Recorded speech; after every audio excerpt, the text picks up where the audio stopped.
그 회사 이미 부도나 있을 겁니다. 변제할 수밖에 없는 그런 상황을 만들어줘라. 자, 그렇다면 생각해 봅시다. 채무자가 법인이나 사업자라면 가장 두려운 상황은 무엇일까요? 과연 내용 증명이나 소송장을 받는 게 두려울까요?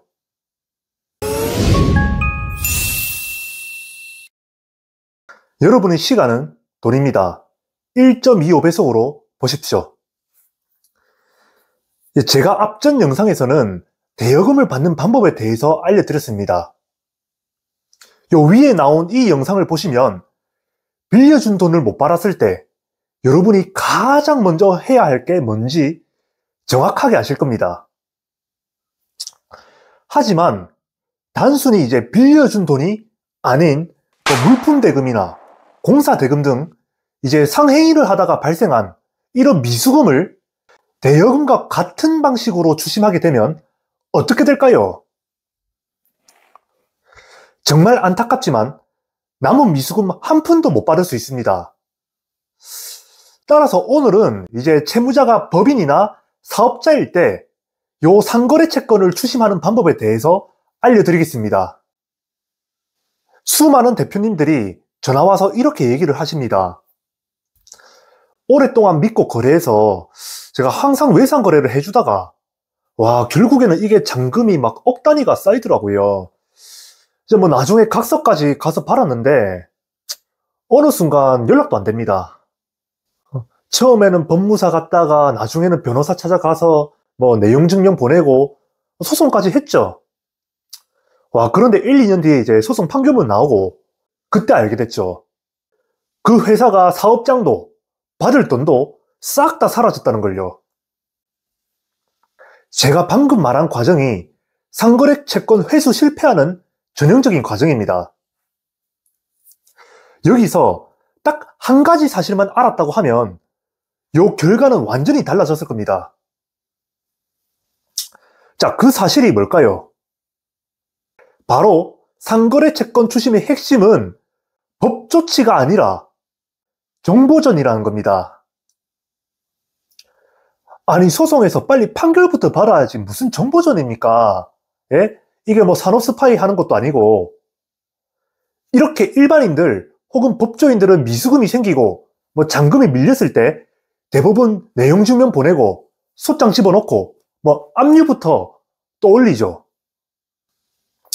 하지만 뭐 판결문을 받으실 때쯤에는 그 회사 이미 부도나 있을 겁니다. 제가 제 블로그에서 항상 하는 말이 있죠. 요 채권을 회수하려면 변제할 수밖에 없는 그런 상황을 만들어줘라. 자, 그렇다면 생각해 봅시다. 채무자가 법인이나 사업자라면 가장 두려운 상황은 무엇일까요? 과연 내용 증명이나 소송장을 받는 게 두려울까요? 아니죠. 폐업하기 전에 수익부터 끊기는 상황이 제일 두려울 겁니다. 자, 제가 예를 들어 보겠습니다.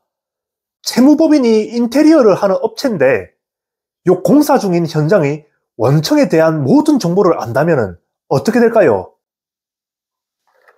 원청으로부터 요 결제 대금을 받기도 전에 가압류가 되어서 진행 중인 공사 현장마저도 중단될 수 있겠죠. 자, 채무법인의 사업 주거래 계좌 정보를 안다면 어떻게 될까요?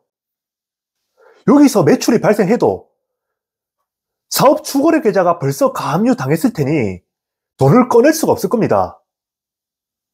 혹은 채무자가 관공서를 상대로 주로 영업한다는 사실을 알게 된다면 어떻게 될까요?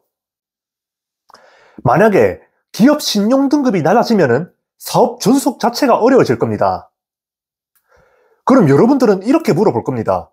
아니, 상대 회사의 거래처, 사업 주거래 계좌, 신용 등급 이런 건 어떻게 알아냅니까?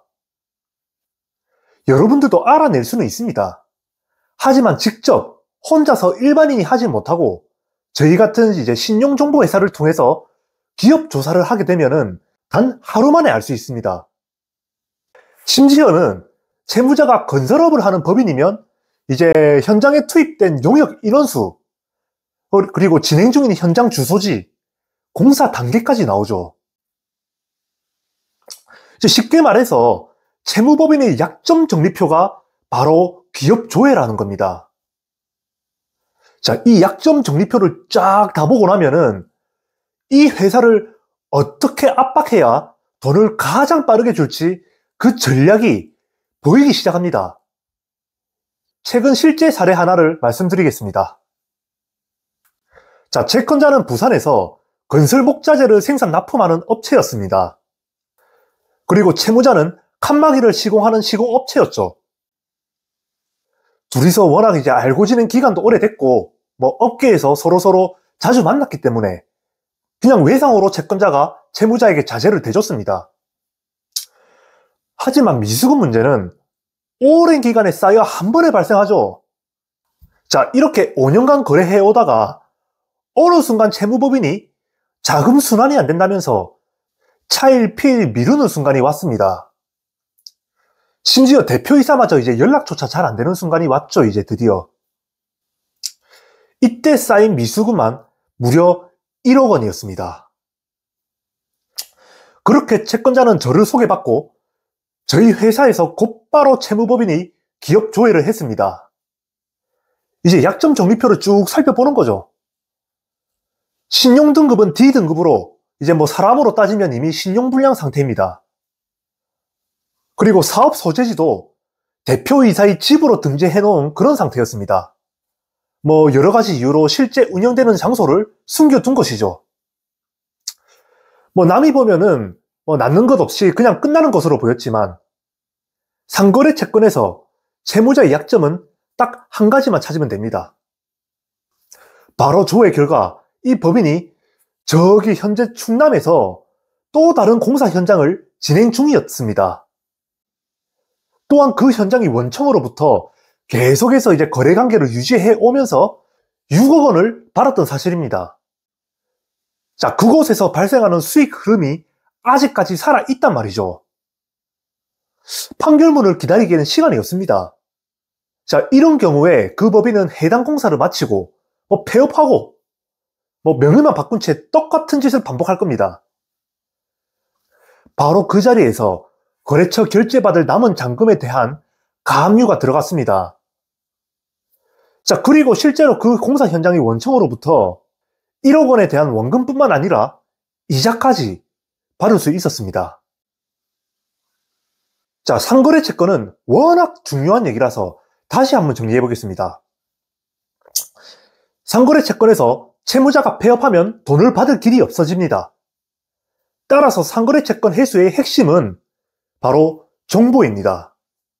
그리고 그 정보는 신용정보회사의 기업 조회를 통해 딱 하루 만에 알 수 있습니다.